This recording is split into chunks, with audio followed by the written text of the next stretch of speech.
My friends call me Oak. On my other channel, you might know me as a marine biologist and spearfisherman that even sometimes gets to take home fish. But, little known to you, since I own an older house and older cars, well, sometimes I have to try to fix things too. Welcome to Dad Fixed It. Today on Dad Fixed It, we're going to be troubleshooting a refrigerator ice maker. Warning, this is not a how-to video, it's just a general information video. You should not attempt to repair or replace any equipment without proper training or safety materials. Any machine, electric or otherwise, can be extremely dangerous, and working on it without the proper training can kill you.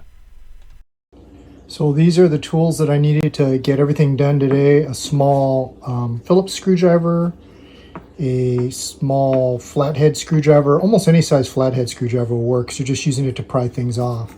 Very important, the jumper wire. Make sure it's insulated on the back, and I'll explain that later on. This is thermal glue, the one that they usually use. I forgot what it's called. I'll look it up and I'll put it in, but it's aluminum something glue. And that's just basically to glue on your thermostat. And then for me, I needed a new thermostat. And I'll go through how you could kind of troubleshoot what you might need. So this is a maytag French door refrigerator that is having an ice maker problem. Maytag is actually made by Whirlpool. A lot of the refrigerators you're going to find out have the same parts. So it's pretty easy to find parts for different things. The first thing you want to do is, if your ice maker is not working, and you've confirmed this by opening up the inside and pulling out the ice maker, there's no ice, is check the water function. So just put a glass underneath there, and if you press it and water comes out, that's a good sign. It means the water valves in the back aren't clogged and you're not going to have to rework that portion. And it does confirm that there's something wrong with your ice maker and not the water line itself. So the next thing we're going to do is go ahead and remove the ice maker. So when we remove the ice maker, I'm sure you've done this before, you just have to press this button and pull this whole unit out. So this is the other thing you want to check, is to see if there was any ice in there. This one actually has a few cubes in it. As you can see, the cubes are kind of wet, and it's because I think I'm having a thermostat problem, which we'll discuss in a second. A lot of times you will have a whole ice tray, and the only thing that was wrong was one cube was stuck. So if you mix it up a little bit, press the button and it'll go ahead and disperse the ice.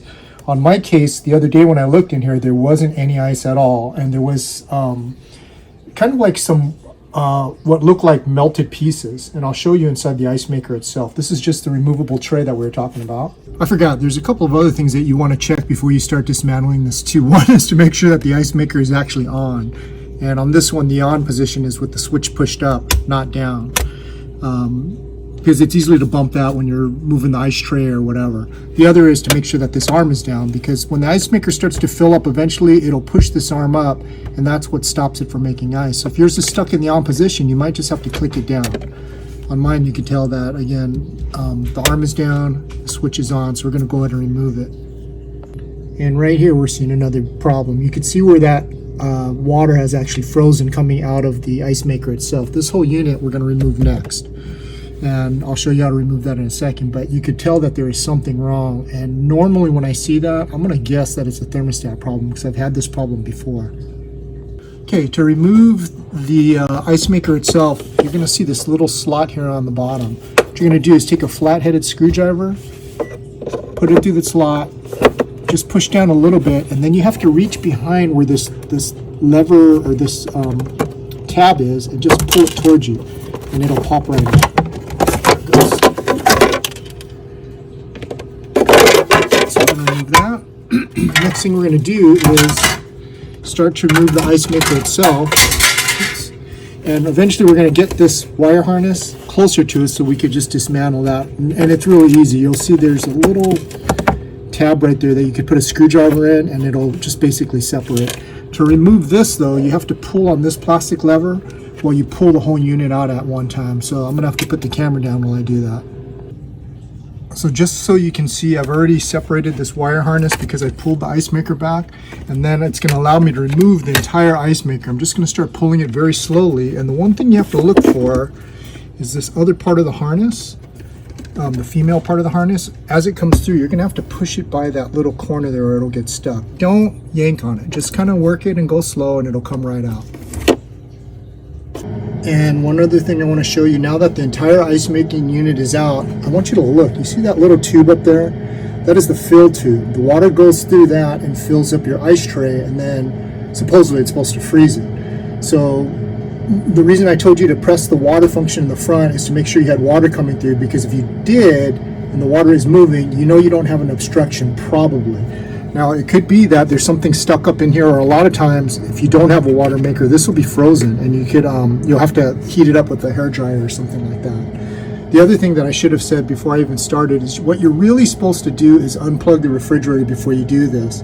But it's such a pain because you have to really empty out your fridge, pull it out of the wall and unplug it from the wall, and that way you won't get shocked. You also have to disconnect the water lines. I don't like doing that because I've done this 2 or 3 times already, and while I was learning how to do it, and you basically just have to make sure you do everything correctly and that you are careful while you're doing it so you don't get shocked.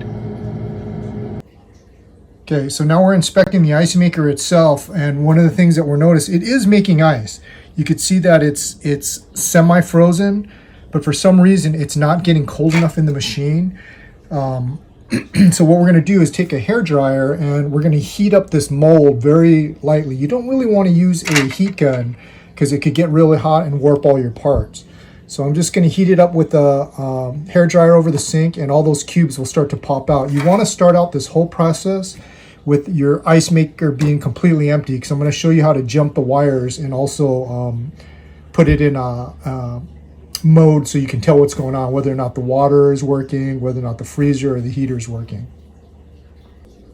So now the ice tray is completely empty, and the way that I emptied it is I just basically put this over the sink and I tilted it so this side of the tray is leaning over your sink like that, and I run a hairdryer back and forth very slowly, and all the cubes will start to fall out.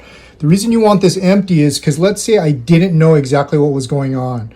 The next step that we would go beyond this is we would go ahead and put the jumper wires in this when it's connected to the refrigerator, and I'll just really quickly show you how that's done. That's not my problem. My problem is probably the thermostat, so I'm going to be doing a thermostat removal in a little bit, and I'll put the link for that because online there's a better description than I can show you with my camera in my hand. So let's say today was the very first day you had a problem with your ice maker. Your ice tray is empty, you don't know what's going on, and the water is functioning, or at least you believe the water is functioning inside your refrigerator. This is what you would do. You would remove this ice making assembly out, you would heat up the mold and get all that water and ice out of there, and then you would put a screwdriver underneath this little cap right here and push up to remove the cover, and it should basically come off like that. In order to jump the wires, you're going to have to remove, there's a little plug that sometimes covers them, and it's right here. Now make sure you don't turn any of these gearings. This is all a timer that tells you what's going on. The next thing you're going to do is make a jumper. The jumper can be a paper clip, but if you use a paper clip, make sure you insulate this part that you're going to hold, or you're going to get shocked. I prefer to use a piece of heavy gauge wire and still leave the insulation on, because you see how this is labeled? It's got TH, L. All of these have different functions, and they're different testing functions that your tech will use. The TH, and you'll have to look it up for certain models, but on my model, the TH restarts the ice maker. So what I would do is take this entire assembly, put it back inside the refrigerator where it came from, and you also have to get a piece of tape and tape down your light switches. I didn't know this the first time. I have mine, it has 2, one on one side, one on the other side, 2 tabs. So take a piece of duct tape or whatever and tape it down, and when you do that, you'll know you're doing it right because the light will turn off, right? And then you're going to reconnect the harness, push the ice maker back in, but leave that cover off because we're going to use the jumper wire to test it. To reset the full cycle, we're going to just push this wire inside all the way to the back till it makes a contact, and then you're going to see this to very slowly start to turn. When it starts to turn, wait till 3 seconds and you could pull the wire off. Now remember, all of this is back inside the refrigerator. It's not sitting on the counter like it is now, because like I told you, I already kind of know what's going on with this one. It'll start to turn and it'll go through a cycle. The first thing it's going to do is it will, I think it starts the water cycle. So after about 10 minutes or so, you'll hear the water fire up inside your fridge, and it'll fill up that ice tray again. Then after that, it goes into the freezing cycle. Then after that, it goes into this heating cycle where it heats the mold so it can release the cubes. And then very slowly, the arms will start to rotate at the same time, and it's going to dump those cubes out into your cube tray. And again, this is just to find out what's going on. When you put those 2 wires in and you run it, you know, try to listen to it while you're in the kitchen. If not, I'll leave a list that has these other portions that you can jump different things. Like if you think it's going to be the water function, there's a way that you can connect 2 different ones, and I can't remember which one it is, and you'll actually hear the water fill up your ice tray. But I would suggest that you run through one whole cycle when the ice tray is empty to see what's going on, and to make sure that water's going in and make sure it's actually freezing. If the water goes in and it's not freezing, or if it is freezing and the ice isn't dumping out, it means that you either have a gear problem. If it's not freezing, though, it's going to mean that you have a thermostat problem, and I'm almost sure that's what it is on mine, and that's what I ordered. Okay, there's a couple things I want to tell you before I even go further. I was following along the video. It's like a maytag or whirlpool video where they tell you how to disassemble it. And when you actually pull that big black portion right here, the controller, off of the icemaker itself, one of the things they didn't tell you is there's a wire harness on mine. It's on the left-hand side. There's a little tab here. So all I did was I pressed down that tab with the flat-headed screwdriver as I wiggled it out, and then the whole thing came out. And I could already tell what the problem is. You see that gummy stuff that's on there right there? You know, it's smeared all over right there.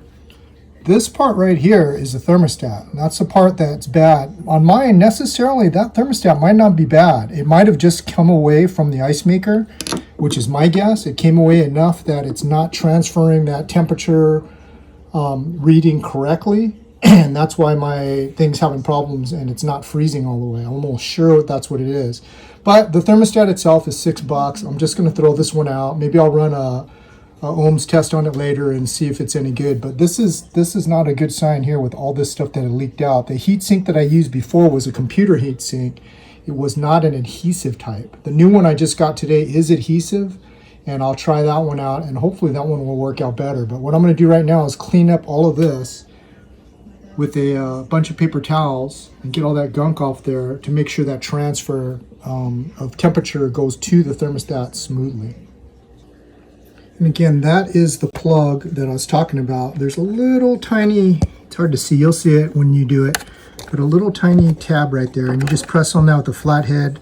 This whole wire harness just pops kind of backwards, and once you do the 2 screws in the front, and again, you're going to follow that other video, the 2 big Phillips things, the whole front will slide apart, and that's how you get to the thermostat. In my case, hopefully it is a thermostat.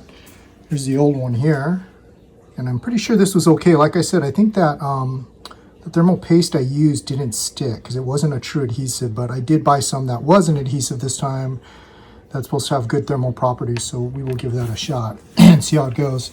The rest of the assembly goes pretty much the same. When you put this ice ejector back in, it's got a flat spot in it. It kind of looks like the shape of a D. Make sure that you line that up with the gear that's inside there, and that should be pretty it. I'm just going to go ahead and reverse the process. I'm going to give the glue about 10 minutes to dry, and then we're going to fire it up and see what happens. Okay, so we put everything back together the same way it was, slid the unit back, put the cover on. The last thing we're going to do is do a test cycle, and this is what I told you would do at the beginning if you're trying to figure out what's going on with your ice maker. So our switch is in the on position. Ice maker is, the arm is down, which means it would call for ice. We're going to remove this little tab on our unit because it has the plugs in the front. Yours may not, it might be exposed. And then I'm going to use this jumper, and again, the jumper is insulated, and I'm going to connect those 2 right here, which are T and H. All I'm going to do is put this in there. Oh, I forgot one thing. I got to turn the light off in the refrigerator. Hold on a second. So I've taped down both switches on both sides of the fridge. That's where the light's not on. And we're going to go ahead and jump start this. On this particular unit, it is connecting T and H, which are these 2 right here. And again, you don't want to touch those wires. I'm going to put it in there. Watch that dial. 1, 2, 3. So I've just set that into a mode where it's actually going to go ahead and start rotating itself. It's going to take a while, and it's going to run a full cycle. It's going to fill up the tray with let me put this back in, with water, and then you hear the fan fire up right now too. And then it's going to freeze it. It is going to heat up the mold, and then it's going to dump the ice. So I'm going to watch this over the next hour or so, and I'm going to check, and hopefully I'm going to slide the ice tray back in here. I'll have ice in an hour and a half or so. And that's it. That's just a simple thermostat replacement. The thermostat controls, like I told you, the heater underneath, the mold heater, as well as turning the ice on. I can feel cold air blowing through right now, which is a really good sign because it wasn't that cold earlier. And we'll go ahead and give it a shot. So this is a schematic I pulled offline. If you want to do a jump and test the whole thing to see if it's working, that's T and H. It starts the whole cycle. But if you want to see if your water's working, try the L and V, and you should hear the water dispense in the tray.